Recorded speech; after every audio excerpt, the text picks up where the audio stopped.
Hai semuanya, welcome back to my channel. Panjang buat Sepin, Bocau Isara. Nah, teman-teman, kalau misalnya banyak banget di sini yang kepingin banget untuk yang namanya kayak pindah negara untuk mengimprove diri sendiri seperti saya ya guys ya. Itu kan gue memilih yang namanya negara-negara tujuan kayak Cina, Taiwan, dan Hong Kong untuk yang namanya bekerja dan juga mengimprove bahasa gitu nggak sih. Nah, tapi teman-teman, kalau misalnya kita ngomongin daerah di mana sih Kak yang banyak diaspora Indonesia, definitely adalah Taiwan, teman-teman ya. Dari TKW, professional worker, pengusaha pun itu orang Indonesia tuh banyak banget yang ngumpul di sana seperti itu. Ada 300.000 diaspora Indonesia yang menetap atau bahkan berpindah-pindah kayak aku dari Indonesia Taiwan seperti itu ya guys ya. Nah, teman-teman yang kepengen kuliah, kerja, magang, atau bahkan mendapatkan orang sana untuk menjadi suami atau istri, jadi inilah beberapa kayak culture shock aku yang aku dapatkan di Taiwan seperti itu. Jadi kamu harus lihat video aku dulu, jangan lupa subscribe, dan ini adalah kayak fakta-fakta opini aku, fakta juga dari saya, itu apa yang aku bisa ceritakan ke kalian-kalian. Taiwan itu seperti apa sih Kak versi aku. Jadi inilah beberapa fakta dan juga opini aku tentang Taiwan ya guys ya. Satu teman-teman ya, kamu harus tahu Taiwan itu memang tidak akan bisa terlalu sering berbahasa Inggris teman-teman. Dan kita tahu sendiri mbak-mbak TKW dan juga orang-orang yang kerja di sana itu diwajibkan berbahasa Mandarin basic ya guys ya. Jadi untuk yang namanya Kak, kalau misalnya cuma punya HSK 3 atau 4 gitu gimana sih Kak? Bisa, tapi kalian harus yang namanya, nah aku tuh harus dapat yang namanya pelatihan khusus HSK 6, HSKK juga, itu nggak gampang teman-teman. Dan bahasa Taiwan itu menggunakan bahasa ini tradisional Mandarin Hanzi seperti itu ya guys ya. Jadi menurut aku memang di Taiwan itu kita harus terbiasa banget dengan bahasa Mandarin teman-teman. Komunikasi harus bagus. Bahkan tapi kalau aku boleh bilang, orang Taiwan itu tipikalnya tuh adalah orang-orang yang very open terhadap orang-orang yang baru belajar bahasa mereka seperti itu. Untuk lihat aksen atau apa, kalian nggak perlu berpikir seperti itu dulu, tapi yang pasti adalah coba bikin hal yang nyambung dengan orang-orang Taiwan. Dari belanja ke supermarket, ketemu sama landlord atau bos seperti itu harus yang namanya kayak kalian bisa loh mutu gue seperti ini. Jadi gimana, kalian harus siap yang namanya berbahasa Mandarin seperti itu ya guys ya. Nomor 2 adalah kalian harus yang namanya kayak ready. Kalau di Taiwan itu tidak ada bidet atau alat untuk cebok yang panjang itu ya teman-teman ya. Nah, beda banget kalau kalian memang menemukan itu di Singapura dan di Malaysia sekarang ini udah pakai bidet. Di Taiwan tuh sampai sekarang masih banyak yang namanya beberapa tempat itu tidak menggunakan bidet. Kebelet pipis ke 7-Eleven atau ke toilet-toilet dekat MRT itu nggak ada bidet teman-teman, jarang banget bidet. Bidet itu ditemukan di kayak hotel-hotel bintang 5 seperti itu, hotel-hotel bagus-bagus, kemudian di mall-mall yang bagus-bagus kayak gitu. Nah, di tempat saya teman-teman itu memang tipikalnya adalah tidak ada bidet, dan terpaksa karena di Taiwan juga banyak orang jual ember dan gayung, gue pakai itu teman-teman ya. Jadi ala-ala tradisional Indonesian seperti itu, karena gue tipikal orang yang tidak betah untuk yang namanya hanya mengandalkan tisu basah dan tisu kering untuk cebok. Jadi kalau kalian misalnya tidak terbiasa dengan hal itu, gue sangat yang namanya sedikit sekali makan di luar. Kalau gue kebelet atau apa, mending gue pipis aja, pakai aja tisu basah atau tisu kering. Kalau untuk pup gue nggak berani teman-teman ya, karena itu kotor dan bikin gue nggak nyaman sama sekali. Nah itu juga harus yang kalian siapkan untuk yang namanya masih bisa mampu nggak sih kalian bertahan dengan anti bidet seperti itu.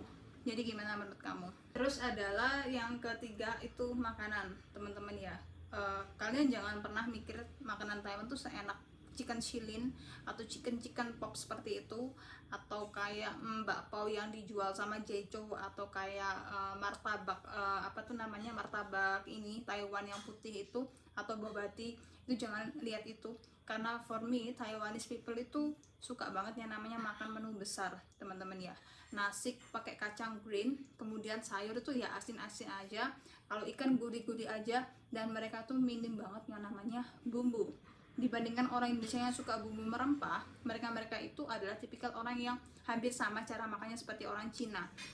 Kalau makan sayur asin ya asin aja, makan buah manis ya manis aja, jangan dicampur-campur seperti kayak rujak seperti itu, mereka tuh nggak mau teman-teman ya. Karena mereka itu adalah orang-orang yang percaya kalau kebanyakan bumbu di dalam makanan itu mendatangkan berbagai macam penyakit. Jadi mereka tuh sangat yang namanya kayak balance tentang hal seperti itu. Nah teman-teman, kalau yang aku lihat udah kayak tahu bagaimana survive, yaitu adalah pertama mereka tuh makan indomie kayak gitu. Kedua adalah mereka tuh bawa bon cabe atau bawa bumbu-bumbu yang bikin mereka itu bisa yang namanya kayak stay in that area gitu ya guys ya. Misalnya jajan mie di mana gitu ya guys, nggak enak bawa bumbu bon cabe. Nah minimal kalian bawa garam atau lada lah untuk yang namanya menambah rasa kalau kalian pengen jajan di Taiwan seperti itu. Jadi gimana teman-teman, tertarik gak sih untuk yang namanya kayak makan di Taiwan kayak gitu?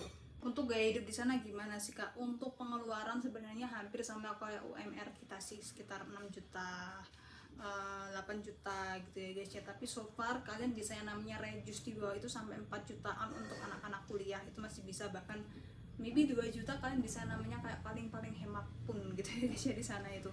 Jadi biaya makan termasuk terjangkau di sana, biaya-biaya kayak amenities juga terjangkau. Ada sih beberapa kayak apa tuh namanya pengeluaran untuk dormitory murah 2 juta 3 juta itu juga ada teman-teman ya. Tapi so far memang anak-anak di Taiwan itu memang dilatih untuk yang namanya mandiri sejak muda, dari 17 tahun. Coba deh kamu sebelum kuliah kerja aja di Starbucks atau kerja aja di cafe shop, banyak kan di Taiwan kayak gitu, itu kayak udah biasa seperti itu. Dan kebanyakan mereka tuh mengambil gap year mereka untuk yang namanya kayak mencoba hal-hal seperti itu, baru mereka kuliah ya guys ya. Jadi gitu sih yang menurut aku yang asik di Taiwan tuh kayak gitu. Nah ini gue tuh yang sangat iri banget dengan negara Taiwan, yaitu adalah fasilitas kesehatan, pendidikan, transportasi, jaminan pensiun itu sangat bagus dibandingkan Indonesia jauh teman-teman ya. Jadi kalau di mana tuh namanya, kalau di Taiwan itu kalian akan yang namanya ngelihat banyak banget yang namanya kayak TKW itu, sampai mereka tuh dicek gigi, mata, terus pendengaran, fisik atau apa-apa kamu tuh punya jantung, stroke atau apa itu dicek semua, diabetes, dan itu dijamin sama para agen-agennya gitu ya guys ya, atau para majikan-majikannya kayak gitu. Itu yang bikin gue ngiri sih, kayak Indonesia aja banyak orang kaya tuh yang dapat dokter yang jelek banget atau rumah sakit yang jelek banget. Nah di Taiwan itu rumah sakit di sana tuh bagus-bagus gitu loh teman-teman, meskipun kecil-kecil kayak gitu, banyak yang kecil, banyak yang kayak terpelosok, tapi bagus-bagus kayak gitu kualitas dokternya, dan nggak pandang bulu orang-orang di sana itu kamu tuh dari apa, yang penting lo tuh gue periksa ya udah lo sakit gitu ya guys ya. Itu pertama. Kedua adalah apakah ada anak terlantar di Taiwan kak? Setahu aku tidak ada teman-teman. Itu pun terlantar pun tuh ada kayak dinas sosial yang pakai rompi-rompi warna pink itu dibentuk sama government untuk yang namanya minimalisir sorry ya apa tuh namanya kenakalan remaja dan anak-anak untuk menjadi kriminal, atau kayak anak-anak yang bisa di ini ya guys ya, bisa kayak disuruh-suruh untuk hal-hal yang nggak bagus-bagus seperti itu kayak gitu guys. Jadi apa tuh namanya kayak kasusnya Xiao Huang kayak gitu ya, itu sebenarnya tuh adalah mereka itu bisa loh yang namanya kayak di apa tuh di manage sama government Taiwan, tetapi mereka itu ya ditempatkan seperti kayak halnya kayak panti asuhan seperti itu, tapi untuk sementara waktu teman-teman, baru mereka tuh mencari yang namanya ibu-ibu atau bapak-bapak pengganti atau pengasuh untuk yang namanya merawat orang-orang seperti ini kayak gitu nggak sih. Terus Taiwan itu teman-teman ya, ini salah satu kayak culture shock. Lo akan yang namanya terbiasa dengan melihat orang cipokan itu nggak hanya perempuan laki-laki, tapi perempuan laki-laki dan laki-laki. Bahkan gue pertama kali melihat ini adalah ketika gue itu adalah anak sekolah teman-teman. Jadi gini loh, anak-anak sekolah di Taiwan itu mostly nice, mostly have a very good karakter, mostly mereka tuh sangat deep learner. Tapi mereka ini adalah anak-anak yang sangat suka yang namanya kayak membangun sebuah apa ya, eksperimen sosial kayak gitu, dimana mempelajari bentuk tubuh laki-laki perempuan tuh seperti ini kayak gitu ya guys ya. Suatu hari itu memang naiklah sebuah MRT gitu ya guys ya, terus gue tuh kayak lihat, oh ini kayaknya kayak sahabat tapi kok gandengan tangan gitu ya guys ya. Tiba-tiba mereka tuh cipokan cuk kayak gitu, dan gue itu kayak oh gitu ya kan, kita kan kayak udah biasa itu nggak sih lihat cewek cowok ciuman gitu ya, itu cowok ciuman gitu ya guys ya. Nah kalau ceweknya sih kalau aku lihat itu memang ada pasangan lesbian yang like a normal ibu rumah tangga, gue kira sahabat, ternyata mereka tuh adalah pacar gitu ya guys ya. Terus ibu-ibu tomboy dengan ibu-ibu feminin tuh ada, ibu-ibu feminin atau cici feminin dengan feminin ternyata pacaran tuh ternyata ada gitu. Itu memang ada di Taiwan teman-teman, dan di sanalah gue tuh kayak ngerasa itu adalah ada pendidikan untuk tidak mengejudge atau tidak yang namanya kayak menyudutkan orang-orang dengan pilihan seksual seperti itu.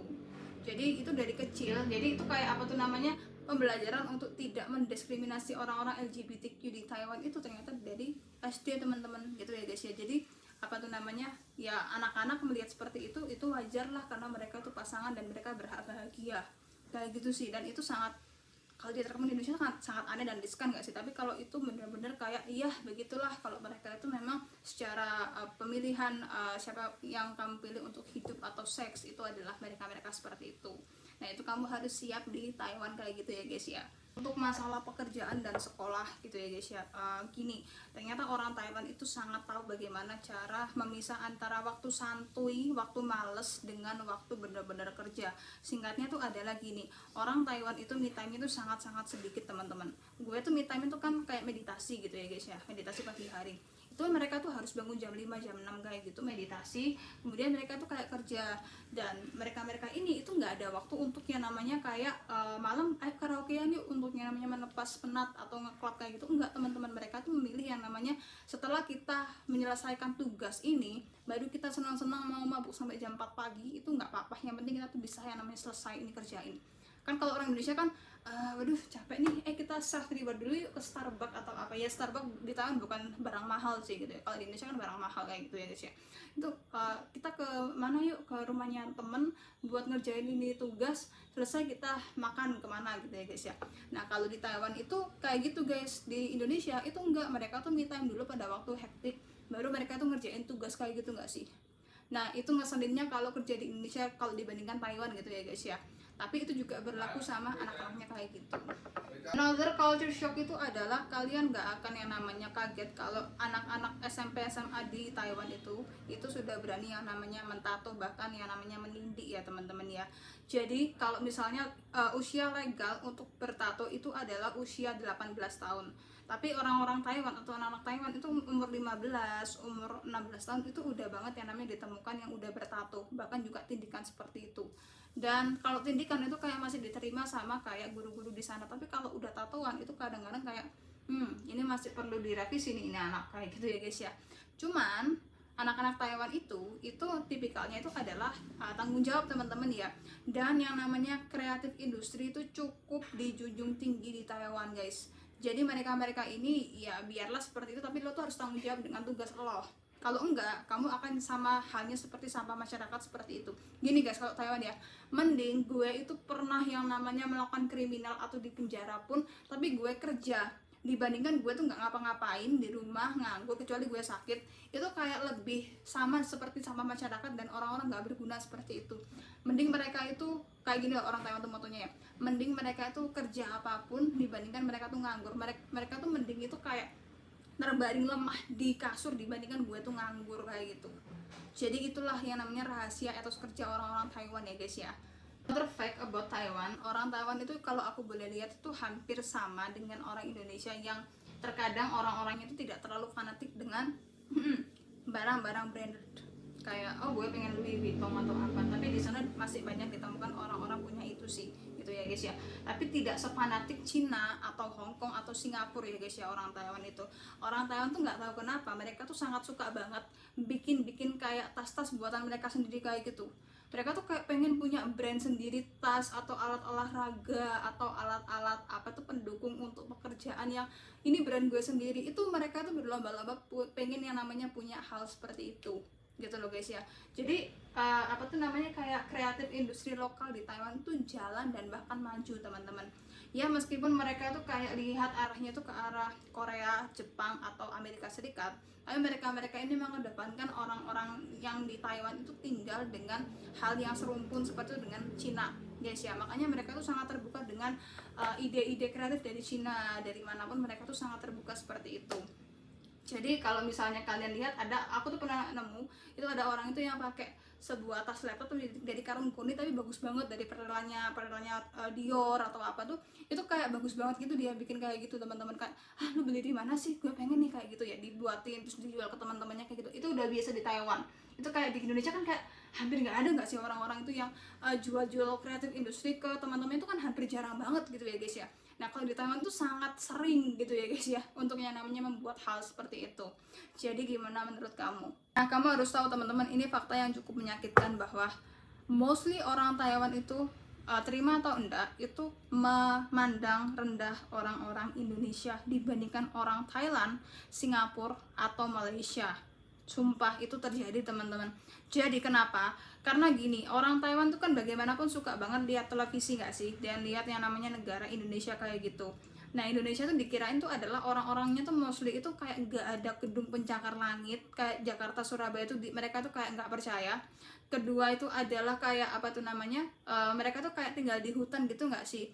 Dan ketika kayak ada IKN dibangun, itu dikiranya kita tuh kayak tinggal di sebuah kayak ibu kota yang hutan.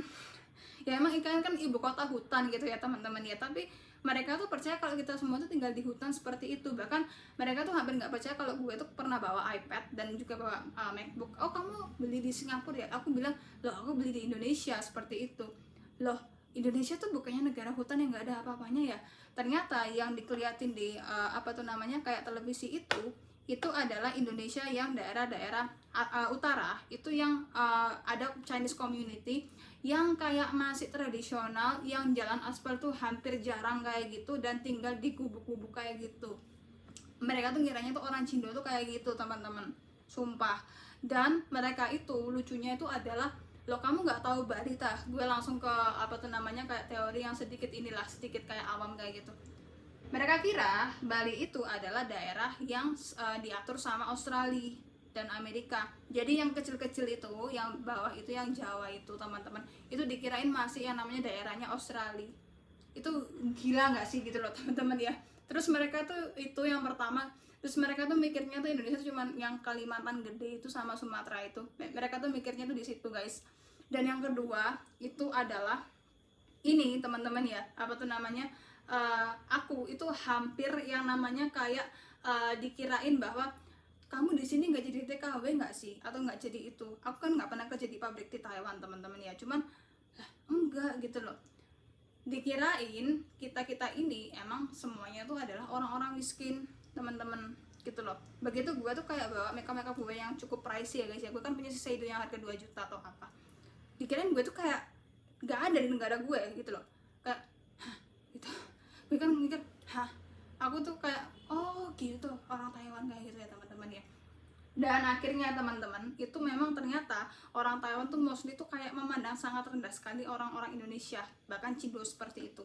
That's really crazy for me gitu loh. Dan untuk yang namanya, tapi kalau kamu tuh ketemu sama orang-orang yang ini kalangan menengah ke atas atau bos-bos, mereka tahu betapa kayanya beberapa orang-orang Indonesia kayak gitu.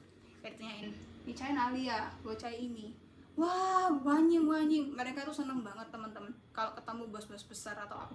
Mereka sangat-sangat seneng, apa tuh namanya, ayo kita bisnis bareng yuk. Bahkan gini loh, jangankan orang Taiwan yang gue ketemu di Taiwan ya, orang Taiwan yang gue ketemu di Surabaya, dia aja ngajak gue yang namanya kayak ayo bisnis yuk, daripada kamu tuh sekolah capek-capek di luar negeri. Dia tuh ngomong kayak gitu teman-teman, dia ngomong kayak gitu, ayo bisnis aja daripada lo tuh kayak capek-capek sekolah di luar negeri kayak gitu. Wow, itu sangat mind blowing banget. Makanya gue tuh kayak lebih baik gue tuh kayak ngambil kursus aja professional speaking HSK 6, terus gue tuh cari opportunity di sana, baru gue yang namanya kayak bikin sukses suatu produk seperti itu ya guys ya.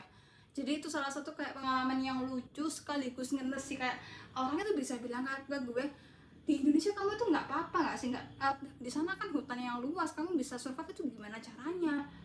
Gue tuh kayak, gue tuh nggak tinggal di hutan men. Gue tinggal di sebuah kota madya yang 50 km dari Surabaya kayak gitu. Jadi gue tuh kayak ngerasa oh ternyata orang Taiwan itu secara dogma itu bisa diginiin toh sama media-media seperti itu. Nah itu aja sih teman-teman. Kalau kalian merasa kalau digituin itu jangan emosi dulu, jangan marah-marah dulu. Enggak, gue nggak tinggal di sana, enggak, jangan kayak gitu. Kalian kayak baik-baik aja, bikin aja kayak teori-teori lucu kayak gitu. Kalau gue tinggal di hutan, emang rumah gue kayak gini, tunjukin aja rumah kamu yang gede yang bagus kayak gitu. Masa gini tuh ada di hutan sih kayak gitu ya teman-teman ya. Jadi itu aja dari aku teman-teman untuk yang namanya surviving di Taiwan itu seperti apa. Dan mostly memang orang Taiwan itu kalau aku boleh bilang untuk karakter dan attitude ya baiklah 8 ke 9 kayak gitu ya teman-teman ya. Jadi itu aja cerita aku, semoga jadi pelajaran dan kalian boleh kok komen apakah cerita aku relate dengan kalian atau mungkin beda sedikit gitu loh sama kalian. Jadi thank you so much sudah yang namanya dengerin cerita aku. I hope you like it and see you later, bye bye, 再见。